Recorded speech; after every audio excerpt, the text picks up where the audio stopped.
Hello dear students, আমি Japanese language training centre BD এর পক্ষ থেকে সকলকে জানাচ্ছি শুভেচ্ছা। আজকে আমাদের যে ক্লাসটা, এই ক্লাসটা হচ্ছে খুবই গুরুত্বপূর্ণ একটা ক্লাস। যারা জাপানি ভাষার বর্ণমালা সবেমাত্র শুরু করবে বলে ভাবছেন, শুরু করার ঠিক পূর্ব মুহূর্তে এই ইম্পর্টেন্ট ক্লাসটি না করলে নয়। এই ক্লাসটির মাধ্যমে আপনি বর্ণমালা খুঁটিনাটি, বর্ণমালা কিভাবে শেষ করবেন, কিভাবে আয়ত্ত করবেন, কিভাবে আপনার জন্য সহজ হবে, প্রত্যেকটি বিষয় পুঙ্খানুপুঙ্খভাবে আমরা আলোচনা করার চেষ্টা করেছি।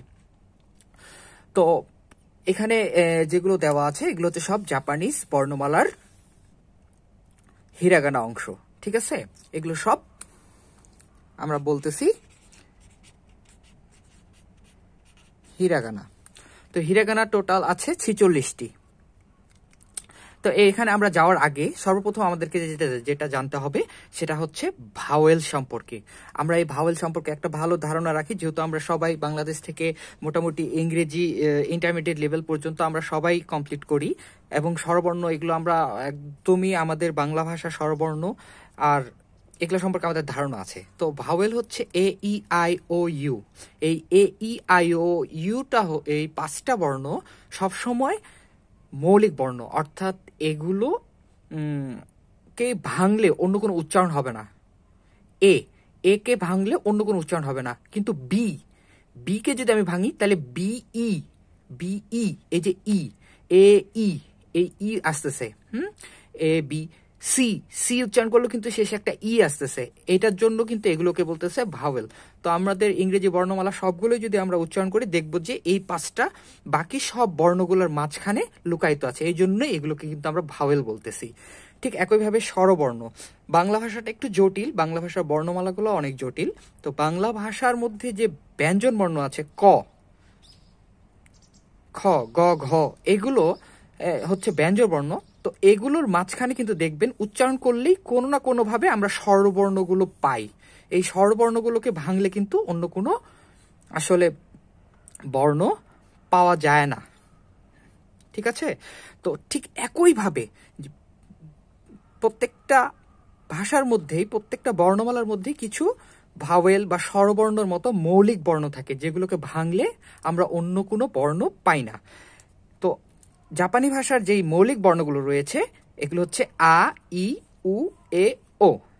বাংলা ভাষার যে 9টা স্বরবর্ণ রয়েছে, স্বরবর্ণ থেকে ওরা 5টা ব্যবহার করছে। ওদের উচ্চারণ 5টাই হয়। ইংরেজিতে যেমন ওদের উচ্চারণ 5টাই হয়, এই 5টার বাইরে কোনো উচ্চারণ হয় না। ঠিক একইভাবে মৌলিক বর্ণতে জাপানিজদের টোটাল 5টা উচ্চারণ হয়। আ, এটাকে ওরা উচ্চারণ করে ই, এটাকে উ, এটাকে এ, এটাকে ও। তা আমরা আশা করতেছি যে মৌলিক বর্ণ অর্থাৎ মৌলিক উচ্চারণ সম্পর্কে আমাদের একটা ভালো ধারণা আসছে। এখন আমরা চলে যাব হিরাগানা সেশনে। তাহলে আমরা নিজেই এখন উচ্চারণ করতে পারবো। জাস্ট আমাদেরকে দেখতে হবে আ, ই, উ, এ, ও, এগুলো হচ্ছে মৌলিক উচ্চারণ। তারপরে যেটা আসতেছে এটা হচ্ছে কয়েল লাইন। হ্যাঁ, এটাকে আমরা ধরে নিচ্ছি এটা হচ্ছে কয়েল লাইন। তো কয়ের সাথে যদি আ যোগ করি তাহলে এটা হয়ে যাবে কি কা। হ্যাঁ, এটাকে আমরা বলতেছি কয়েল লাইন, ক। তাহলে ক এর সাথে যখন আমি আ যোগ করব তখন এটা হয়ে যাবে কা। তাহলে এটা কি হয়ে যাবে? ক এর সাথে ই যোগ করলে কি হয়ে যাবে? এই যে এখানে এটা হয়ে যাবে কি। তারপরে ক এর সাথে উ যোগ করলে এটা হয়ে যাবে কু। ক এর সাথে এ যোগ করলে এটা হয়ে যাবে কে। ক এর সাথে ও যোগ করলে এটা হয়ে যাবে ও। তাহলে এইভাবে কিন্তু আমরা উচ্চারণগুলো নিজেই করতে পারবো। এটা সা। তো একইভাবে আমি সায়ের সাথে যদি, এটা হচ্ছে সয়েল লাইন। হ্যাঁ, আমি সয়েল লাইন ধরতেছি।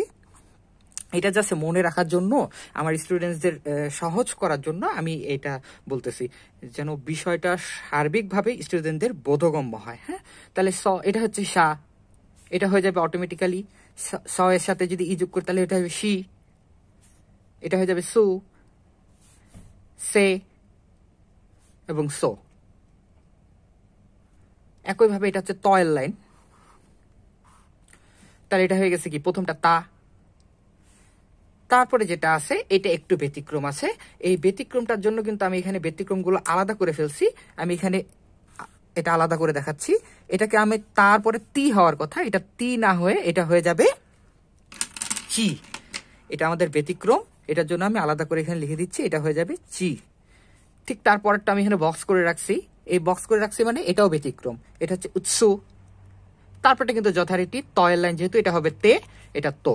আমি এখানে যেগুলো ব্যতিক্রম উচ্চারণ সবগুলোতে কিন্তু বক্স করে রাখছি। হ্যাঁ, আমি উচ্চারণগুলো আবার বলতেছি, তা, চি, সু, সু, সু, তে, তো।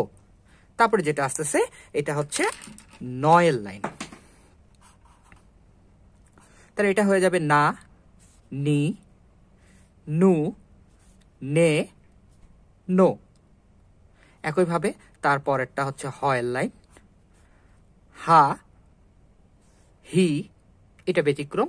হুয়ের পরিবর্তে এটা উচ্চারণ হবে ফু, হা, হি, ফু, হে, হো। তারপর হচ্ছে ময়ের লাইন। ময়ের লাইনে কি আসতেছে? মা, মি, মু, মে, মো। তারপরে যে লাইনটা আছে এখানে তিনটা আছে, এই তিনটাই কিন্তু একটু ব্যতিক্রম উচ্চারণ হবে, ইয়া। ইয়ার শেষেও কিন্তু এই আ আছে, দেখেন এই আ উচ্চারণ হচ্ছে ইয়া। ইউ, ইউ এর শেষে উ আছে, এই যে উ এর মতো উচ্চারণ হচ্ছে ইউ। ইয়ো, এই ইয়ো ও এর মতো উচ্চারণ হচ্ছে, এই জন্য আমি এটাকে ও এর সারিতেই রাখছি। তারপরে যেটা আসতেছে র, র এর সাথে যদি আ যোগ করি তাহলে কি হচ্ছে? রা। তারপরে রি, রু, রে, রো। তারপরে যেটা আসতেছে ওয়া, এটা শেষেও কিন্তু ওয়া আসতেছে। এটা আমাদেরকে মনে রাখতে হবে, ওয়া ও এগুলো হচ্ছে এগুলোর সাথে সামঞ্জস্যপূর্ণ নয়, কিন্তু এগুলো সহজ হয়ে যাবে যখন আমাদের এগুলো হয়ে যাবে, আস্তে আস্তে করে আমাদের এগুলো হয়ে যাবে। তো আমি জাস্ট আজকে প্রথম আপনি বর্ণমালা, জাপানি ভাষা যে বর্ণমালা, এটা শেখার পূর্বে আপনি যদি এই জিনিসগুলো একটু জেনে থাকেন তাহলে কিন্তু আপনার একদমই সহজ হবে বিষয়গুলো। আমরা আস্তে আস্তে আমাদের যে হিরাগানার ক্লাসে যাব, সেখানে আমরা প্রত্যেকটা বর্ণ নিয়ে ডিটেলসে আলোচনা করব। আমি জাস্ট আপনাদের বর্ণমালাগুলো কিভাবে ভাওয়েল, স্বরবর্ণ, মৌলিক বর্ণ এগুলো থেকে হিরাগানার যে সম্পর্ক, এই সম্পর্কটা দেখানোর চেষ্টা করেছি। এবং এই যে আপনি সিরিয়াল ওয়াইজ মনে রাখবেন, এটার জন্য কিন্তু একটা ছন্দ আপনি মনে রাখতে পারেন, আকাশ তানহা মায়ারা। এটা যদি আপনি মনে রাখতে পারেন, আকাশ তানহা মায়ারা, তাহলে আপনি কিন্তু এই গোটা জিনিসটা সম্পর্কে একটা ভালো ধারণা নিতে পারবেন। আপনার এই রুলস অনুযায়ী, এখানকার যে ফরম্যাট আছে এই ফরম্যাট অনুযায়ী কিন্তু আপনি সবগুলোর উচ্চারণ আপনি নিজে নিজেই বলতে পারবেন। কোনটার পরে কোনটা আসবে আপনি কিন্তু বর্ণ না চিনতে পারো, আপনি বলতে পারবেন কোনটার পরে কোনটা বর্ণ আছে। এটা কিন্তু আপনার মুখস্থ হয়ে গেল, যেটা আমাদেরকে বাংলা ভাষায় বা ইংরেজি ভাষায় অনেক কষ্ট করে সিরিয়াল ওয়াইজ মনে রাখতে হয়েছিল ছোটবেলায়। কিন্তু এখানে কিন্তু একদম সহজভাবে আমি বলছি, প্রত্যেকটা সিরিয়াল ওয়াইজ আপনি মনে রাখতে পারবেন। শুধুমাত্র এইখানে যে ব্যতিক্রম উচ্চারণগুলো আছে এগুলো কিন্তু আমি এখানে বক্স করে দিছি, এগুলো আলাদা করে একটু মনে রাখলেই আপনাদের কিন্তু গোটা জিনিসটাই মনে থাকতেছে। তো পরবর্তী ক্লাসে আমরা হিরাগানার 40টা বর্ণ কিভাবে লিখতে হয়, প্রত্যেকটা স্ট্রোক অর্ডার, অর্থাৎ আপনি একটা নিয়ম ফলো করে কিভাবে লিখতে হয়, প্রত্যেকটা বিষয় সূক্ষ্মভাবে আমি দেখানোর চেষ্টা করব।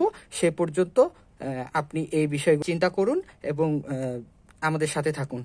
তো পরবর্তী ভিডিও দেখার আমন্ত্রণ জানিয়ে আমাদের ক্লাস এখানে শেষ করছি। সবাইকে অনেক অনেক ধন্যবাদ। আসসালামু আলাইকুম।